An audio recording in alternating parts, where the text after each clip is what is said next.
할렐루야. 우리가 먼저 살펴본 것은 복음의 시작이라고 했어요. 마가복음은 복음의 시작이라고 하면서 성경이 시작되는 모습을 보고요.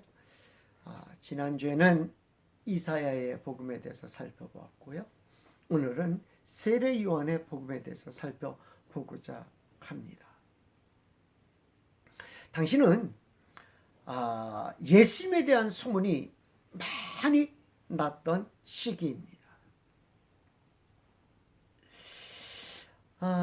예수님에 대한 소문이 많이 나기 전에 먼저 세례 요한에 대한 국민적인 관심이 굉장히 뜨거웠던 것을 우리가 성경을 통해서 살펴볼 수 있습니다. 왜냐하면 당시에 세례 요한을 사람들이 무엇으로 보았어요? 메시아로 보았기 때문에 그래요. 메시아로 보았기 때문에 세례 요한이 있는 요단 강가로 세례 요한을 보러 찾아와서 당신이 우리가 기다리던 메시아가 맞냐고 물어볼 정도였습니다. 그래서 세례 요한의 대답은 명확했습니다. 나는 그가 아니다라고 말합니다. 그는 이렇게 말합니다. 나는 그의 길을 예비하러 온 강야에 외치는 소리다 라고 말해주고 있습니다. 뿐만 아니라 그 당시에는 이스라엘 백성들은 말입니다. 메시아를 굉장히 사모하며 기다리던 중이었습니다.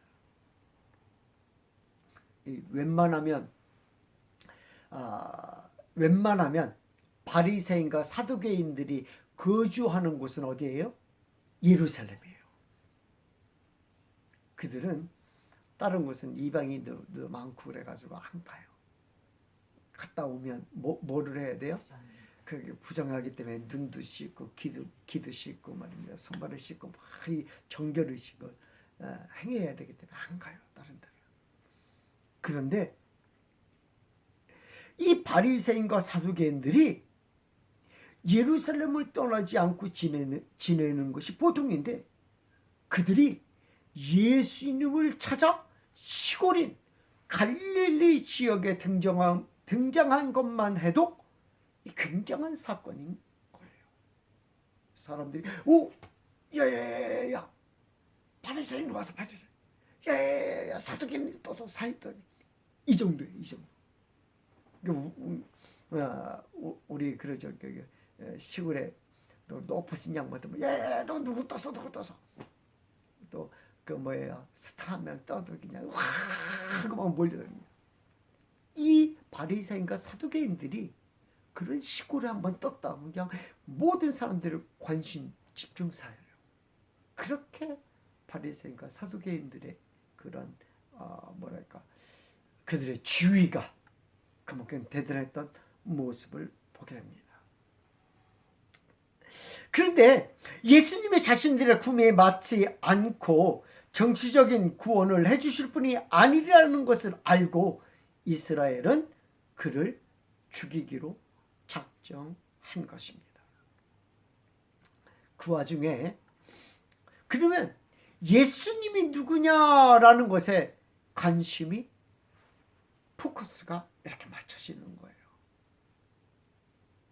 어떤 이는 헤롯이 죽인 세례 요한이 다시 살아났다고도 하고 어떤 이는 엘리야라고도 하고 옛 선지자 중에 하나가 살아났다고도 합니다. 그 중에 이들이 예수님을 엘리야라고 한 이유는 무엇입니까? 예수님을 뭐로 안 봤다는 거예요? 메시아로 안 봤다는 거예요. 메시아로. 예수님을 메시아로 보기에 너무 정치적이지 않았기 때문입니다. 그래서 예수님을 그리스도로 보지 않고 이사야가 예언한 광야에 외치는 소리로 본 거예요. 이사야 40장 3절 말씀. 외치는 자의 소리여 이르되 너희는 광야에서 여호와의 길을 예비하라.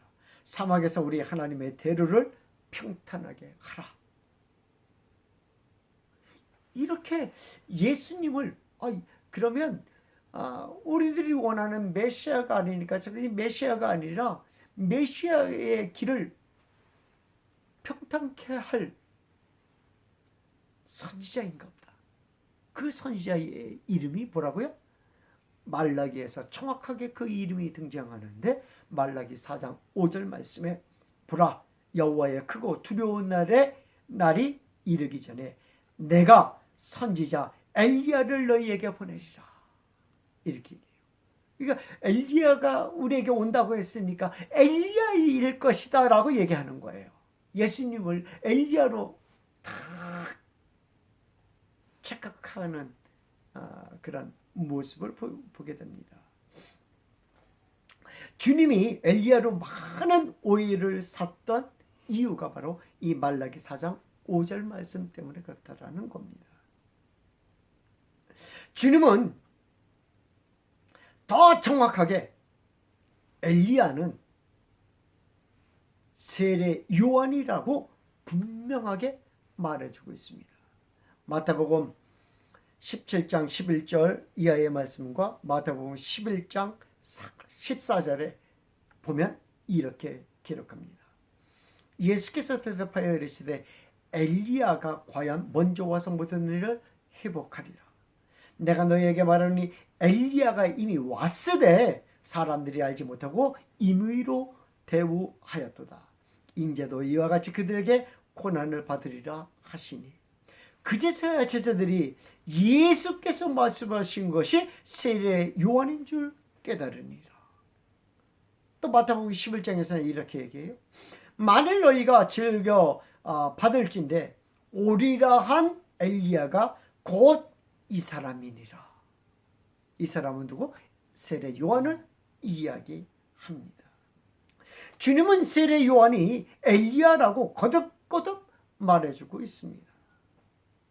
자신은 엘리야가 아님을 말씀하신 것입니다. 그리고 세례 요한이 자신의 길을 평탄케 하기 위하여 온 엘리야임을 광야에 외치는 소리임을 밝히고 있는 것입니다.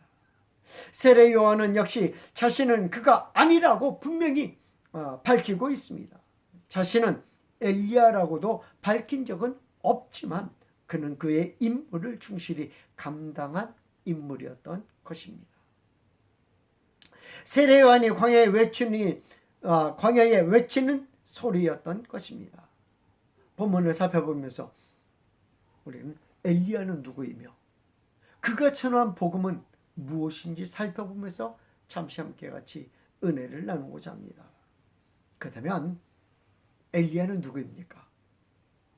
왜 엘리야가 광야의 소리로 선택되었을까요? 왜 엘리야를 광야의 소리로 선택되었을까요? 엘리야를 선택한 이유에 대하여 누가는 이렇게 말해주고 있습니다.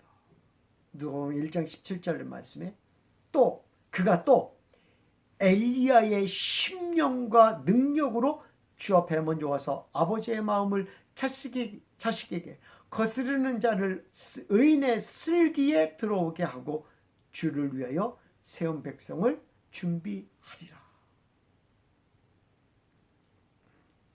엘리야는 아합 왕 때의 선지자입니다. 아합 왕이 어떤 왕입니까? 이 아합 왕 앞에는 항상 이 수식어가 붙어요. 가장 악한 왕.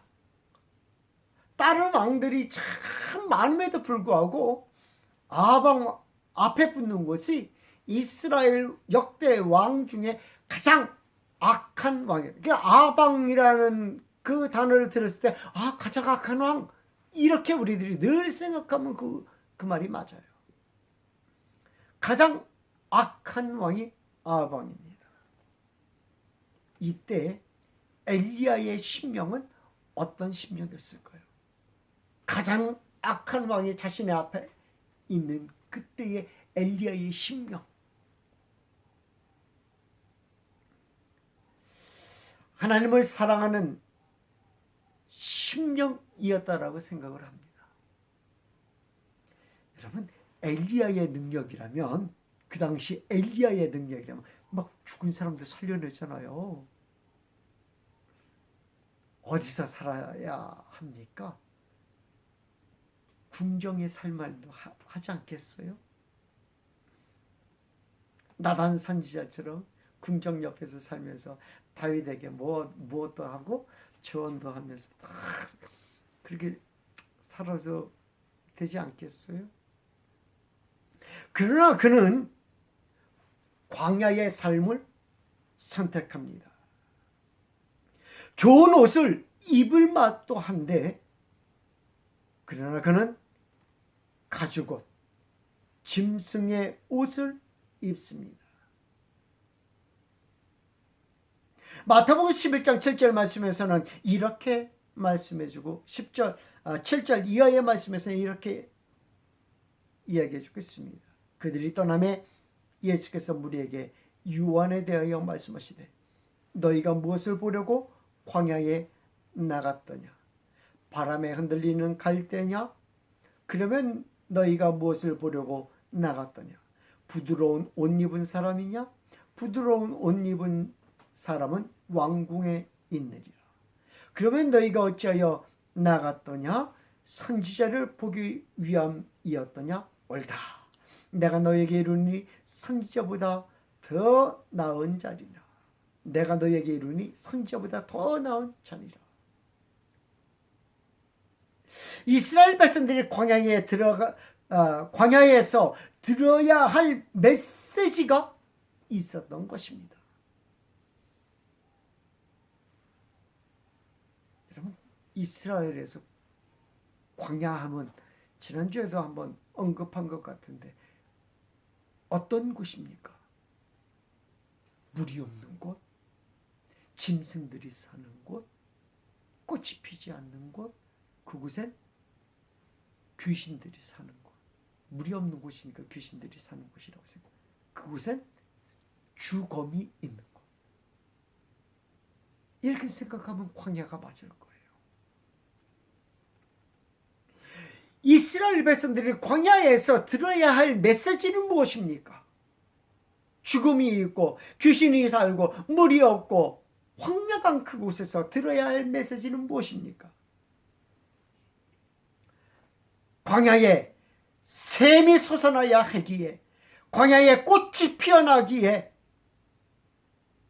광야로 나갔던 것입니다. 광야에서 세례 요한이 외치는 겁니다. 회개하라, 천국이 가까이 왔느니라.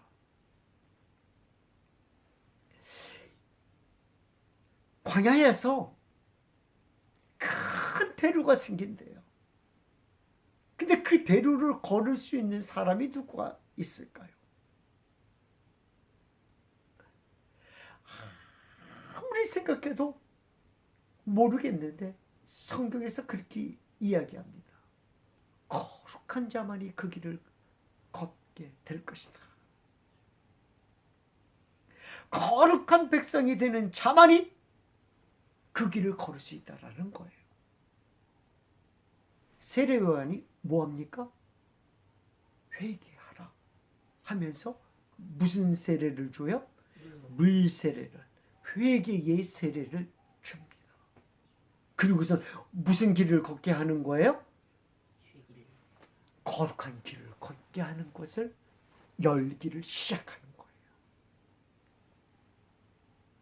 어디에서? 광야에서.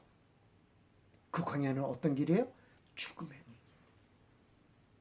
귀신들이 있는 곳에서. 이것이 세례 요한이 열고 있는 복음이에요.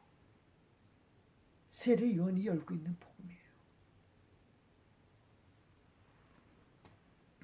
다른 말로 거룩한 백성이 되는 자만이 천국에 갈 수 있다는 것을 보여준 것입니다. 앞으로 천국을 소유하는 자는 거룩한 자만이 천국을 소유한다는 것을 가르쳐 준 것입니다. 예수님께서 처음에 나타나서 아무리 얘기해도 잘 모르겠는데 누가 그 길을?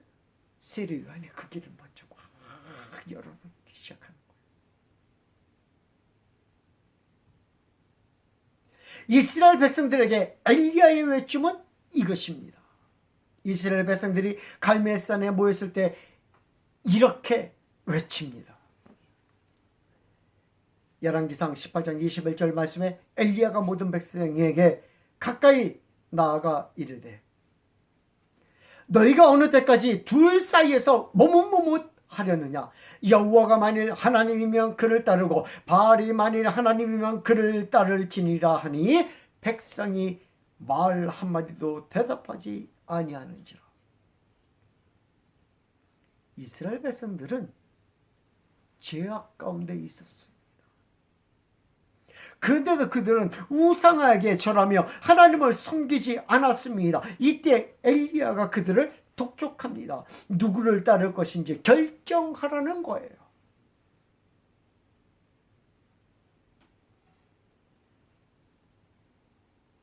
세례 요한이 외친 그 한마디도 똑같이 외치는 거예요. 너희들이 서 있는 그 자리는 무슨 땅이라고? 죄악의 땅이라는 거예요. 이 세례를 물러주는 세례를 통과해야만 어디로 갈 수 있는 거예요? 거룩한 길로 갈 수 있다는 거예요. 그러면서 해주는 말이 뭐예요? 나는 너희에게 물로 세례 주니 내 뒤에 오시는 이는 무엇으로? 성령으로 너희에게 세례를 주리라. 이것이 세례 요한이 증거한 복음이라고 하는 것입니다. 세례 요한이 전한 복음은 무엇입니까? 본문은 이렇게 전합니다. 그가 전파하여 이르되 나보다 능력 많으신 이가 내 뒤에 오시니 나는 굽혀 그의 신발끈을 풀기도 감당하지 못하겠노라. 나는 너희에게 물로 세례를 베풀었거니와 그는 너희에게 성령으로 세례를 베풀리라. 세례 요한은 자신의 물세례를 통하여 광야에서 샘이 있었고 광야에서 꽃이 피는 것이 아니라고 합니다. 자신의 능력은 굽혀 그의 신발끈을 풀기도 감당치 못할 자임을 고백하고 있는 것입니다. 그의 복음은 성령으로 세례를 베푸실 이에게 있다라고 말해주고 있는 것입니다. 그의 복음은 예수님의 길을 평탄하게 하는 길인 것입니다. 그리고 예수님이 등장하였을 때 그는 무대 뒤로 사라지는 것입니다. 헤로드 왕에게 그의 목을 내준 것입니다. 그의 삶은 짧지만 굵은 생이었던 것입니다. 예수님은 그의 길에 대하여 이렇게 말해주고 있습니다. 마태복음 11장 10절 말씀에서 기록된 바 보라 내가 내 사자를 내 앞에 보내노니 그가 내 길을 내 앞에 준비하리라 하신 것이 이 사람에 대한 말씀이니라. 내가 진실로 너희에게 말하노니 여자가 낳은 자 중에 세례 요한보다 큰 이가 일어남이 없도다. 그러나 천국에서는 극히 작은 자라도 그보다 크리라. 주님은 분명히 세례 요한의 정체에 대해서 알고 있었습니다. 내 길을 예비할 자라는 것을 알고 있었습니다. 내 사자를 내 앞에 보낸다고 분명히 예수님이 밝히고 있기 때문입니다. 그리고 그가 내 길을 내 앞에 준비한다는 것입니다. 이 사실을 주님은 미리 알고 계셨고 세례 요한이 그인 줄 알고 계셨던 것입니다. 주님은 자신의 길을 준비한 세례 요한에 대하여 이렇게 평가합니다. 여자가 낳은 자 중에 가장 큰 자라고 말해주고 있습니다. 한번 이야기한 적이 있을 텐데 왜 큰 자일까요?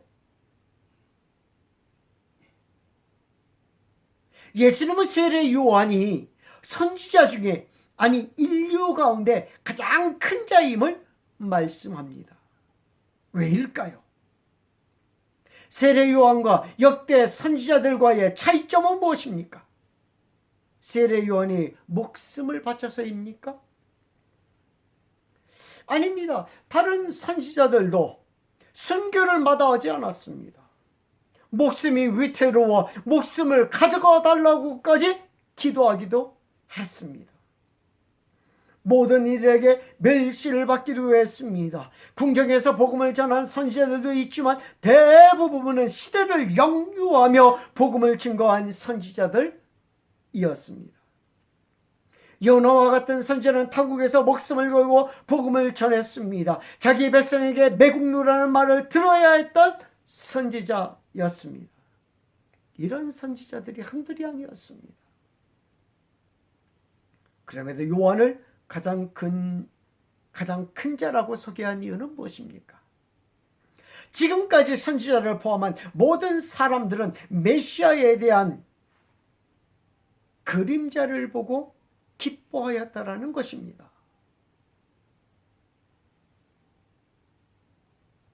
감격했다라는 것입니다. 여호와의 그날을 기대하고 여호와의 진동의 날을 소망으로 바라보았다라는 것입니다. 모든 선지자들이 똑같아요.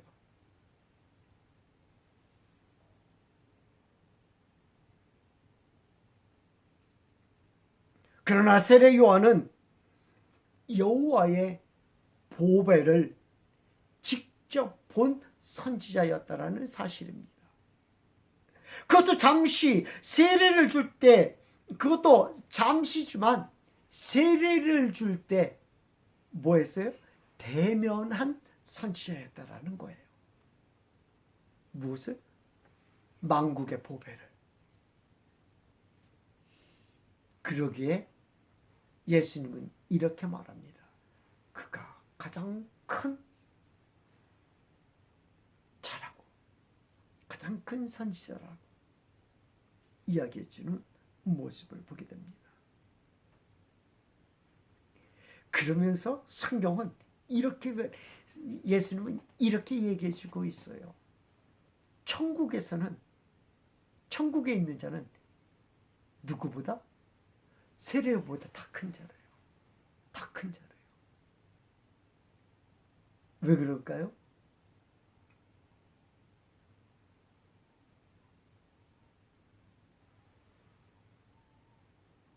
천국에서는 영원히 누구와? 주님과 함께하는 것. 세례 요한은 잠깐 예수님을 본 것 때문에 큰 자라고 불렸지만 천국에 간 자는 영원히 주님과 함께 있는 거야. 그러니까 천국에 있는 자들이 더 큰 자라고 예수님께서는 말씀해 주고 있는 거예요. 예수님과 함께하는 것이 가장 큰 자임을 말씀하고 있는 것입니다. 세례 요한은 엘리야의 심정으로 복음을 전한 선지자요, 선지자 중에 가장 큰 자로서 주님을 직접 대면한 자였던 그의 복음은 예수님의 길을 예비하는 길이었던 것입니다. 이사야의 복음이 광야에 외치는 자의 길이었다면 세례 요한의 복음의 길은 주의 길을 예비하는 것이 그의 길이었다라는 사실입니다. 그의 복음은 주님에 앞서 광야에서 샘이 솟아나고 꽃이 피는 세상에 주님이 성령으로 세례를 베푸실 것임을 전하는 것이었습니다. 이것이 세례 요한의 복음이었던 것입니다. 이 복음은, 세례 요한이 전한 이 복음은 모든 일을 살리는 복음입니다. 거룩한 길을 걷는 복음인 것입니다. 이 세례 요한이 전한 복음에 아멘으로 화답하는 역사가, 아멘으로 화답하는 역사가 여러분 안에, 성도들 안에 있기를 주님의 이름으로 축원을 드립니다. 기도하겠습니다.